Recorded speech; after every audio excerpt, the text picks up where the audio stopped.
பண்ணணும் எல்லாத்தையும் பண்ணணும்னு நினைக்கிறாரு. ஆனா எதிர்பார்த்த யோகத்தை கொடுக்குமான்னு கொடுக்காது. இந்த 3 வருஷம் 4 மாதம் ஜாதகர் போராட்டங்க, சரியான போராட்டம்.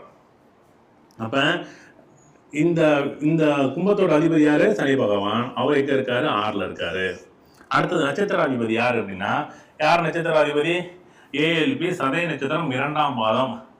அப்ப 11/3/2021 முதல் 21/4/2022 வரைக்கும் சதய நட்சத்திரம் 2ஆம் பாதம். அப்ப அந்த லக்னத்திற்கு ஏஎல்பி லக்னத்தில் ராகு எங்க இருக்கு? 7, 8, 9ல இருக்கு. அப்ப இந்த ராகு எங்க இருக்கு? 9ல். அப்ப லக்னாதிபதி மட்டும்தான் இதுல பலமா மாட்டாரு. எங்க போய் மாட்டாரு? கடன், வழக்கு, நோய். இது எவ்வளவு நாள் இருக்கும்? 10 வருடங்கள். சார் 10 வருடம் எப்படி சார் தாங்க முடியும்? அதுக்காக தான் நட்சத்திர புள்ளியை பார்க்கணும். அப்ப என்ன நட்சத்திர புள்ளி என்ன? 9ல